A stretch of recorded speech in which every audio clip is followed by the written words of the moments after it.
Thomas and Ollie Johnston were given the happy task of bringing three good fairies to life. At one point, Walt wanted the three fairies to all be alike, sort of like Huey, Dewey, and Louie. And we thought, this isn't going to be any fun. So we started figuring it out the other way and worked on how we could develop them into special personalities.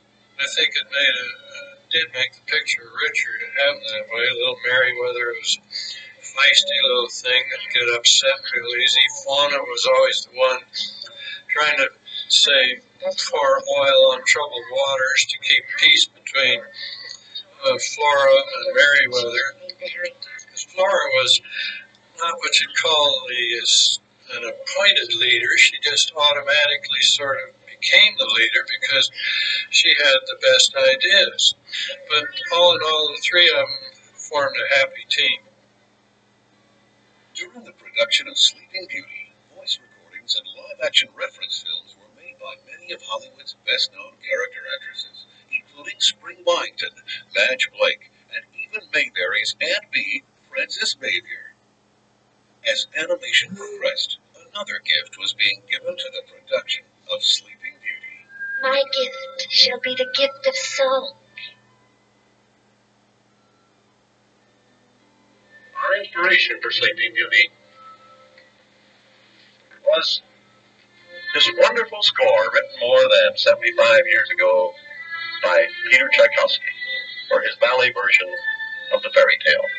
Bringing much of this music to life was a lovely young singer whose performance as both the singing and speaking voice of Sleeping Beauty was the beginning of her career as a star of the international opera stage.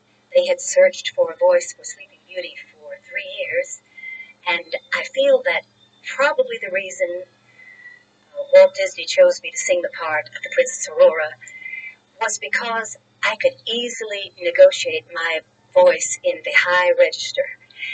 And it was almost like an extension of speech for me because I'd sung that way since I was a little girl. I never lost that, and I know that he wanted everything to be in the Tchaikovsky classical style, but he wanted it to be easily understood and warm and young and joyful with a romance in it, and that's the way I felt when I was doing the music. Like a love song to Because of its strong reliance on classical music, Sleeping Beauty was recorded in state-of-the-art stereophonic sound.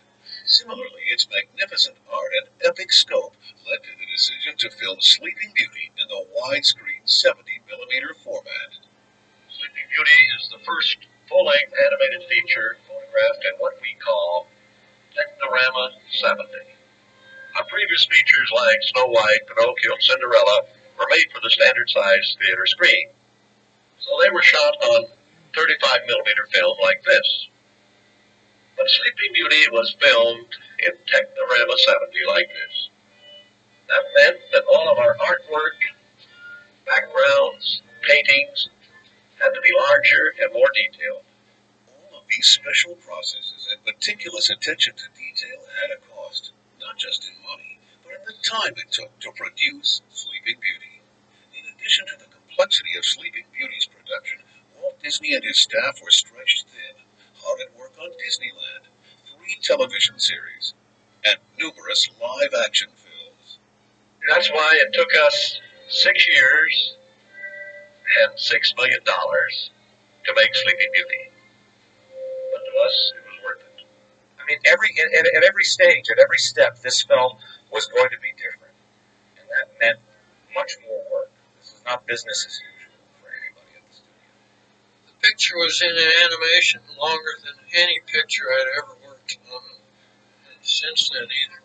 It was so complex in its design statement that normally a background for a film might take a day or two. I think on an average for Sleeping Beauty it'd be at least a week, maybe 10 days sometimes. For myself, it was wonderful. I got to paint most of the production backgrounds of the whole movie, where it never could have been that way if it had been rushed. Sleeping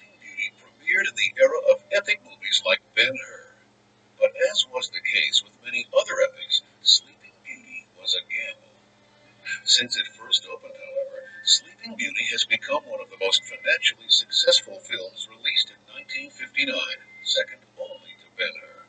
And Sleeping Beauty has influenced a whole new generation of young people who have become the leaders of today's Walt Disney feature animation. I think it's something that our current generation of animators have taken greatly to heart in trying to make our current films stylistically and graphically as different from one another as we can. It's a level of craftsmanship to which we can all still aspire. Sleeping Beauty is certainly ranks right there among the top most influential graphic films in the Disney canon.